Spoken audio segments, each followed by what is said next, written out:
¿Te acuerdas de Thanos, el malo de la saga de los Vengadores? El tipo se tira no sé cuántas películas consiguiendo las gemas del infinito, esas piedras todopoderosas que le permiten hacer a quien las posea lo que le dé la gana con el espacio, el tiempo y la realidad. Y cuando por fin las consigue, en una de las escenas más icónicas del cine de superhéroes, con un simple chasquido de dedos hace desaparecer a la mitad de la población del universo. Muchos recordamos esas escenas de diferentes personajes desintegrándose, pero ¿te acuerdas del motivo? ¿Por qué Thanos decidió hacer eso? Bueno, pues tiene mucho que ver con las profecías de un clérigo británico, uno de verdad, no uno sacado de los cómics, un erudito del siglo XVIII llamado Thomas Robert Malthus, que tenía una visión bastante poco optimista del futuro de la humanidad. Pues de él, de Thanos y de cómo funciona nuestro mundo, vamos a hablar en el capítulo de hoy.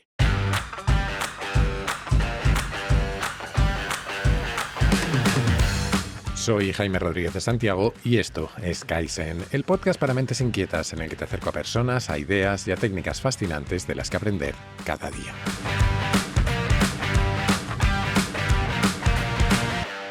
En 1798, Thomas Malthus publicó Ensayo sobre el principio de la población, un texto cuyas ideas están ahora más presentes que nunca, diría yo. En él, Malthus propuso la teoría de que la población tiende a crecer más rápido que los recursos necesarios para sostenerla. El buen hombre había decidido recopilar en una tabla el crecimiento de la población junto al de la producción de alimentos y, según sus cálculos, la población crecía de manera exponencial mientras que los recursos, especialmente la producción de alimentos, crecían de forma lineal. Y así, cuando se rompía un determinado equilibrio en un sitio, aparecían factores como la hambruna, la pobreza, las epidemias o las guerras, que frenaban e incluso revertían el crecimiento de la población. A esos factores, de hecho, se los conoce como frenos malthusianos. Por eso, para evitar esos frenos tan desagradables, Malthus proponía restricciones preventivas para controlar la población, como el retraso en el matrimonio o limitar el número de hijos. Y, en cualquier caso, él pensaba que cualquier mejora en los niveles de vida sería temporal, ya que vendría de la mano de un aumento en el consumo de recursos que muy pronto se volvería insostenible. La alegría de la huerta, vamos. Aunque lo cierto es que si uno analiza la evolución de la población mundial a lo largo de la historia hasta la época de Malthus, es sencillo entender cómo llegó a esas conclusiones. En el siglo I después de Cristo, se estima que había en todo el mundo unos 200 millones de personas, y en los 1800 años que siguieron, la población mundial tuvo un crecimiento realmente lento. Para la época de Malthus había unos 800 millones de personas. Y no es que el camino hasta esas cifras hubiera sido precisamente sencillo, porque cada poco tiempo las poblaciones se veían diezmadas por todo tipo de catástrofes. Y lo que es peor, para multiplicar por 4 la población mundial había sido necesario multiplicar por mucho más la superficie cultivada, según diferentes estimaciones entre 10 y 12 veces. Y así visto, y sin saber lo que vendría después, es inevitable llegar a la misma conclusión que Malthus, que es, por cierto, la misma que Thanos. Según él, el crecimiento descontrolado de la población conduce a la escasez de recursos, provocando sufrimiento, pobreza y colapso social. Y por eso decide convertirse en el freno malthusiano por excelencia y sacrificar a la mitad del universo para salvar al resto. ¡Ay, criatura! Claro que en el caso de Malthus a sus predicciones le siguieron 200 años de avances tecnológicos que crearon el mundo en el que hoy vivimos. Un mundo en el que se superaron todos esos frenos que él pronosticaba. Hasta el punto de que entre 1950 y 2019 la población mundial aumentó de 2.500 millones de personas a 7.700 millones. Sin embargo, tener más bocas que alimentar no significó que hubiera más personas pasando hambre. La proporción mundial de personas desnutridas disminuyó del 65% en 1950 al 8,9% en 2019. A pesar de que sus profecías no se cumplieron, el fantasma de Malthus se nos aparece cada vez con más fuerza, porque lo normal es pensar que tal vez no aceptó el momento, pero que todo tiene un límite, que los recursos que usamos para vivir no podrán soportar a un mundo con cada vez más gente que, además, consume más. De hecho, según muchos, ya estamos superando los límites planetarios. Es decir, estamos yendo más allá de los parámetros de funcionamiento predecible de nuestro planeta. Dicho de otra manera, que no podemos asegurar que nuestro planeta pueda seguir acogiéndonos como hasta ahora si seguimos calentándolo, si seguimos reduciendo la biodiversidad, si se siguen acidificando los océanos, si seguimos deforestando y unas cuantas cosas más. Y por eso los hay que piden que pongamos nuestros propios frenos. Y a la vez hay quienes argumentan que no sabemos dónde está realmente el límite, que la tecnología y la inventiva humanas nos han hecho superar a Malthus infinitas veces en nuestra historia y que volverán a hacerlo. Que además, parar significa retroceder, o al menos dejar sin realizar mucho de nuestro potencial como especie. Dejar enfermedades sin curar, hambre sin resolver o avances sin lograr. Y entre tanto ruido, es realmente difícil tener una opinión fundada. No prometo que nosotros lo consigamos, pero lo vamos a intentar. Porque vamos a dedicar el capítulo de hoy, y seguramente alguno más, a reflexionar sobre todos estos temas. Empezando por una pregunta. ¿Cómo funciona nuestro mundo?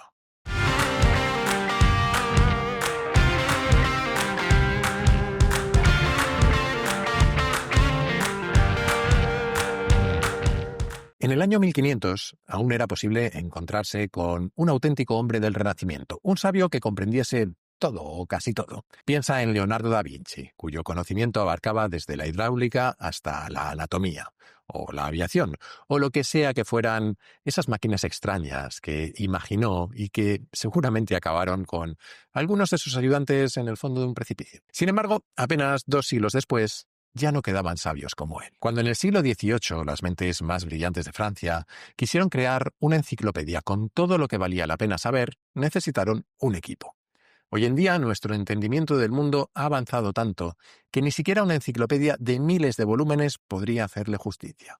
El conocimiento está tan especializado que puede llevar toda una vida a dominar una sola disciplina. Un físico de partículas tendría muchas dificultades para entender la primera página de un artículo de investigación reciente sobre inmunología viral. Y eso por no mencionar a alguien de una rama de conocimiento más diferente aún, como un historiador o un abogado. Pero eso no justifica nuestra falta de comprensión sobre los principios fundamentales del mundo. No podemos pretender que todos conozcamos los últimos avances en neurobiología, pero sí deberíamos aspirar a entender los aspectos esenciales de cómo se produce, por ejemplo, la comida que comemos cada día. Así piensa Václav Smil y yo no puedo estar más de acuerdo. Si uno consulta su Wikipedia, se encuentra con que Smil es un científico y analista político checo-canadiense, ojo a la combinación, que ha publicado cerca de 40 libros y que cuenta entre sus admiradores con gente como Bill Gates. Smil no tiene teléfono móvil, pero quizás gracias a eso lee 80 libros al año, que se dice pronto. Y se ha pasado la vida estudiando la energía, el medio ambiente, la comida, la población, la economía, la historia o las políticas públicas. Dicho de otra manera, ha dedicado su vida a tratar de entender cómo funciona el mundo. Y de hecho, así se llama su libro más popular, How the World Really Works. Como decíamos, él cree que no necesitamos un conocimiento profundo de los últimos detalles de cada rama del saber, pero que sí es imprescindible que conozcamos los fundamentos sobre los que se asienta nuestro mundo para que nuestras sociedades democráticas funcionen lo mejor posible. Porque sin ese conocimiento no podremos tomar decisiones informadas sobre los temas más importantes de la actualidad. En su libro, Smil habla de 7 temas muy distintos: energía, producción de alimentos, materiales, globalización, riesgos existenciales, biosfera y el futuro. Casi nada. Nosotros nos vamos a centrar en los 2 primeros y dejaremos el resto para otro momento. Vamos a hablar de energía y de alimentos. Y vamos a empezar por el principio, literalmente, por el principio del todo, o al menos el principio de la vida. Como decíamos en los capítulos que dedicamos al misterio de la vida, hace 3.500 millones de años, cuando mucha de la superficie de nuestro planeta era poco más que una sopa primordial, surgieron simples microbios unicelulares, bacterias sin consciencia ni movilidad que vagaban sin rumbo por nuestros mares. No tenían consciencia ni movilidad, pero sí tenían metabolismo, es decir, la capacidad de convertir un tipo de energía en otro. Así utilizaban los nutrientes que encontraban para sobrevivir y reproducirse. Es decir, para básicamente lo mismo que hacemos los humanos. Y es que, como cantaban mis queridos Extremoduro, somos microbios venidos a más. Eso sí, aquellos microbios tenían una diferencia fundamental con nosotros. Usaban la energía solar para convertir el dióxido de carbono y el agua en nuevos compuestos orgánicos y por el camino liberaban oxígeno. Si esto te suena de algo, es que es ese proceso que se llama fotosíntesis y cambió la atmósfera de nuestro planeta. Tras cientos de miles de años haciendo poco más que eso, nuestro aire se llenó de oxígeno y nuestro planeta se convirtió en lo que es hoy, un soporte casi perfecto para la vida. Al menos para la vida tal y como la conocemos. Dicho de otra manera, la vida comenzó con la conversión de energía y continuó así hasta hoy. La historia de nuestro planeta, y en realidad la del universo, es la historia de cómo unas formas de energía se convierten en otras. Por ejemplo, hace unos pocos cientos de miles de años, hubo un cambio fundamental cuando unos monos inusualmente listos descubrieron que podían controlar la combustión de materiales de origen vegetal. El fuego convierte energía química, por ejemplo la que las plantas han almacenado a través de la fotosíntesis, en energía térmica y en luz. Aquel fue el primer uso extrasomático de la energía. Es decir, el primero que una especie animal hacía fuera de su metabolismo, al menos que sepamos.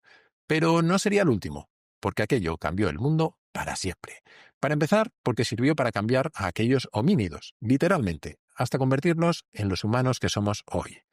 Domesticar el fuego significó poder cocinar, o lo que es lo mismo, obtener más calorías de los alimentos en mucho menos tiempo, o incluso poder comer otros que no serían digeribles de lo contrario. Aquello transformó nuestros cuerpos, permitiendo que tuviéramos estómagos más pequeños y cerebros más grandes y sobre todo mucho más intensivos en el consumo de energía. Si te interesa este tema, hay un libro fascinante llamado Catching Fire, algo así como Atrapando el Fuego, de Richard Branham. Y ojo, que creo que hay uno de la saga de los Juegos del Hambre que se titula igual, y si te confundes va a ser todo muy extraño. En fin, que dominar el fuego no solo nos permitió mejorar nuestra alimentación, sino también calentar nuestros refugios o alejar a animales peligrosos. Aquel fue el primer paso de la humanidad en un largo camino para transformar y controlar su entorno. La domesticación de los animales, hace unos 10.000 años, fue otro momento clave en nuestra historia de conversiones energéticas. Hasta que aprendimos a utilizar animales para arar, eran nuestros músculos los que convertían la energía química de los alimentos en energía cinética y mecánica, con la que transportar cargas, arar los campos o sacar agua de los pozos. Aprendimos, por tanto, a delegar ese trabajo a algunas especies animales. Posteriores innovaciones, como las velas o los molinos, nos permitieron delegárselo también al viento y a los ríos. Y hacia el año 1600, más o menos, comenzamos a quemar combustibles fósiles. Primero el carbón, que es el resultado de aplicar calor y presión durante millones de años a materia vegetal fosilizada, y con el carbón llegaron los motores de vapor, que permitieron las primeras industrializaciones. Y hacia 1850, la historia de las conversiones energéticas comenzó a acelerarse dramáticamente, cuando aprendimos a utilizar muchas nuevas fuentes de energía, más poderosas y versátiles, como el petróleo, la geotermia, la generación eléctrica con turbinas usando agua o viento, la energía nuclear o la solar. La abundancia energética ha cambiado hasta el más minúsculo aspecto de la existencia humana. Nos permite trabajar menos, comer mejor, viajar más y comunicarnos más eficientemente. Dicho de otra manera, si queremos comprender el milagro de la vida moderna, necesitamos entender cómo obtenemos la energía que utilizamos.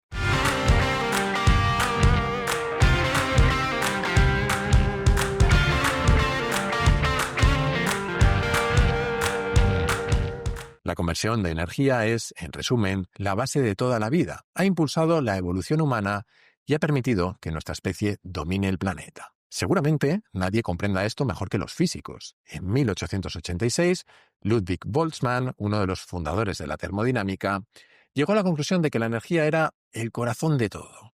Toda la vida, dijo, es una lucha por la energía libre, es decir, la energía disponible para conversiones. Erwin Schrödinger, ganador del Premio Nobel de Física en 1933, pensaba parecido. En un libro maravilloso, aunque un poco extraño de leer hoy en día, que se llama ¿Qué es la vida?, decía que todo organismo se alimenta de energía libre y que los organismos que mejor capturan esa energía tienen la ventaja evolutiva. Volveremos a este punto, pero primero demos un paso atrás y hagamos una pregunta más difícil de lo que parece. ¿Qué es la energía?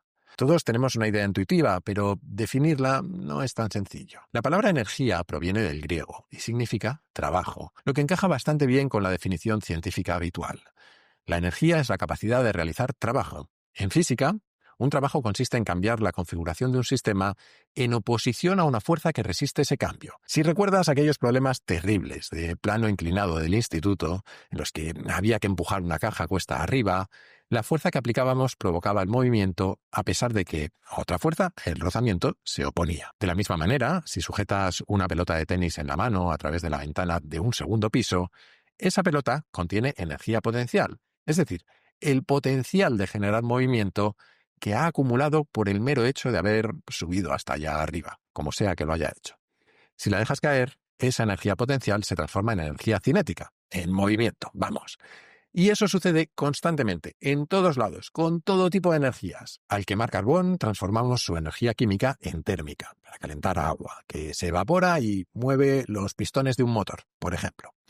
Toda energía puede convertirse. De ahí aquella famosa frase de que la energía ni se crea ni se destruye, solo se transforma. Y eso nos lleva inmediatamente de vuelta a la frase de Schrödinger que citábamos antes, la de que los organismos que mejor capturan energía libre tienen la ventaja evolutiva, porque esa, seguramente, sea la mejor definición de los seres humanos, y posiblemente la forma más importante en la que nuestra especie aprendió a capturar energía haya sido la agricultura. Decíamos al principio que en la segunda mitad del siglo XX multiplicamos por 3 la población mundial, mientras dividíamos por 7 el porcentaje de malnutrición.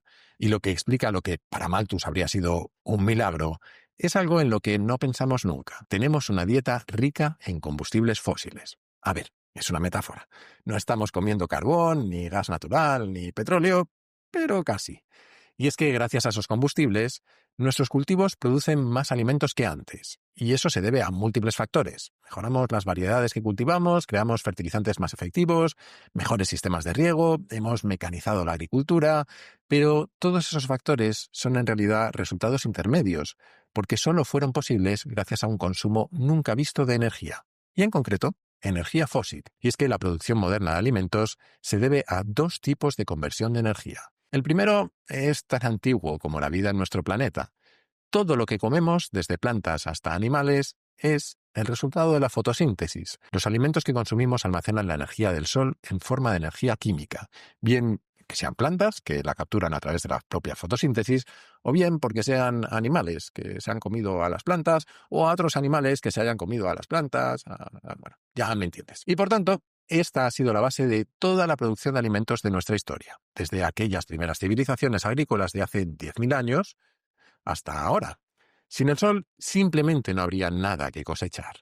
Pero la radiación solar por sí sola no puede explicar los cultivos de alto rendimiento actuales. Estos también dependen de energías fósiles, como el gas y el petróleo. Las máquinas que ahorran trabajo, como las cosechadoras, necesitan diésel para recoger sus cultivos. Al igual que los trenes, camiones y barcos que los transportan a las tiendas. Las bombas de irrigación y la maquinaria para procesar y secar cultivos funcionan con gasolina. Y las fábricas que producen el acero, el caucho, los plásticos, el vidrio y los componentes electrónicos que utilizamos en tractores, en cosechadoras, en camiones, en silos, en invernaderos, también dependen de combustibles fósiles. Sin embargo, esa es solo la mitad de la historia. Porque los cultivos de alto rendimiento necesitan además fungicidas, insecticidas y herbicidas para minimizar pérdidas y fertilizantes para facilitar el crecimiento. Todo esto también consume mucha energía. Por ejemplo, las granjas utilizan entre 100 y 200 kilos de fertilizante nitrogenado por hectárea, convirtiéndolo en el factor energético indirecto más importante de la agricultura. La vida vegetal es imposible sin nitrógeno, y hasta que no descubrimos cómo generar este tipo de fertilizantes sintéticos a principios del siglo XX, en una historia que además es fascinante y que contaremos algún día, nuestras cosechas estaban enormemente limitadas. Eso sí, hoy en día la producción de fertilizantes representa más o menos el 1,5% del consumo energético global y una gran parte del gas natural que quemamos cada año. A esto hay que sumarle algo en lo que casi nunca pensamos. Producir alimentos requiere mucha más energía de la que nos aportan muchas veces. Pero, claro, nosotros no podemos hacer la fotosíntesis ni beber petróleo. Así que es lógico. Ahora, las proporciones son sorprendentes y Smil da algunas cifras alucinantes en su libro. Empecemos por algo tan común como el pan, para el que necesitamos trigo. Los cereales son de los alimentos que menos energía necesitan. Producir 1 kilo de trigo requiere el equivalente a 0,1 litros de diésel, media taza más o menos. Claro, que eso es el cereal sin más, pero el pan necesita que convirtamos ese cereal en harina y añadamos sal y agua, y que lo horneemos, y que lo llevemos desde la fábrica hasta donde se compra. Y todo eso junto puede elevar el coste energético de producir 1 kilo de pan a unos 600 mililitros de diésel. Pero no solo de pan vive el hombre, especialmente en estos tiempos de dietas paleolíticas y cosas de esas. Pensemos en la carne que se produce de forma más eficiente y cruel, la de macrogranjas en las que se amontonan decenas de miles de aves en espacios poco iluminados y alimentadas durante 7 semanas, antes de ser sacrificadas. Bueno, Pues en esas altamente cuestionables condiciones, que son las más eficientes, como decíamos, producir un pollo de 1 kilo requiere, solo en alimentarlo, 3 kilos de maíz, que a su vez equivalen a unos 150 mililitros de diésel. Y eso es solo lo que comen. A eso hay que sumarle la calefacción, el mantenimiento de las naves, el agua, el serrín, y luego la matanza, el despiece, el almacenamiento, la venta, el coste energético de nuestros frigoríficos y el de cocinarlos. Todo junto significa que poner 1 kilo de ese pollo asado en nuestra mesa cuesta como mínimo 350 mililitros de petróleo, y en formas de producción menos eficientes y posiblemente también menos crueles, puede superar el litro. Y si miramos a las verduras o a las frutas, la cosa tampoco mejora. Pensemos en un tomate, que según a quien le preguntes puede ser una verdura, una fruta o un libro. Quedémonos con los que se comen. Smil usa de ejemplo los tomates de Almería, en España. Te voy a ahorrar todas las explicaciones y los cálculos que hay detrás, porque son un montón, pero para que un sueco o un danés se coman un tomate mediano, se gasta la energía equivalente a 650 mililitros de petróleo por cada kilo. Y aunque podríamos seguir con el marisco o el pescado, vamos a parar aquí, porque la cosa no mejora y corremos serio riesgo de llegar a la conclusión de que lo único que podemos hacer es darnos al ayuno permanente. En cualquier caso, todos estos avances en nuestra capacidad de producir comida, aunque fueran a costa de consumos elevadísimos de energía, supusieron un cambio radical en la vida de un porcentaje enorme de la población, no solo porque de pronto la comida fue más abundante que nunca, sino porque el número de personas necesarias para su producción se redujo repentinamente. En un país como Estados Unidos, en 1801, alrededor del 83% de la población trabajaba en la agricultura. Hoy esa cifra es del 1%. La misma historia se ha repetido en todo el mundo, de Dinamarca a China, de Argentina a la India, pasando, claro, por España. Aún más alucinante es el aumento de la productividad. A principios del 19, en un país como Estados Unidos, se necesitaban unas 120 horas de trabajo humano, más otras 70 de trabajo animal, por cada hectárea de trigo cosechada. O lo que es lo mismo, unos 10 minutos de trabajo por cada kilo producido. En la actualidad, cada hectárea produce más y está todo mucho más mecanizado, hasta el punto de que lo que antes eran 10 minutos para lograr 1 kilo, esa misma producción equivale a 2 segundos. Alucina. Los combustibles fósiles lo cambiaron todo, porque no solo aumentaron la productividad, sino que, al necesitar mucha menos gente para trabajar las tierras, empujaron a miles de millones de personas a moverse a la ciudad y a encontrar nuevos tipos de trabajo. Frente a esta dependencia de los combustibles fósiles, todos tenemos una intuición. El futuro debería ser eléctrico, porque ¿qué hay mejor que la electricidad? Es aparentemente limpia, inmediata, bastante segura y eficiente.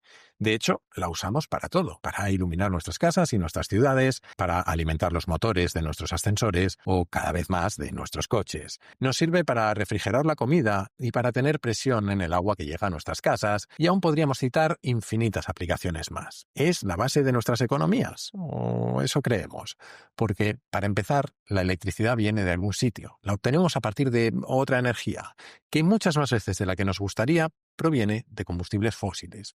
Pero es que, además, a pesar de su enorme importancia, apenas representa el 18% del consumo energético global.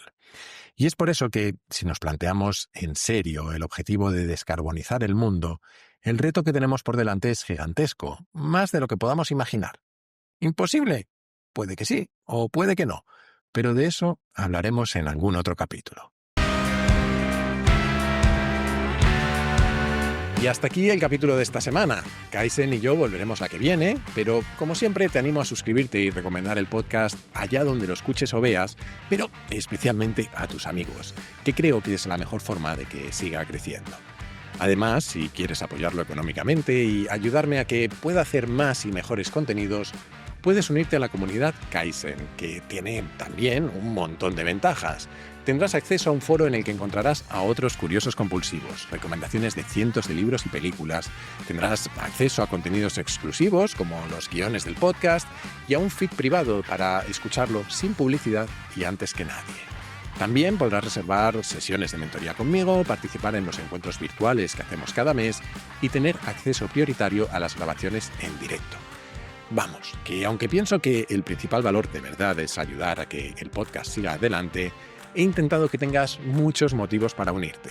Si quieres hacerlo, solo tienes que entrar en mi web, jaimerodriguezdesantiago.com, y hacer clic en el banner rojo. Y desde esa misma web o desde mi Twitter, @jaime_rds, puedes hacerme llegar tus comentarios, tus sugerencias, lo que tú quieras.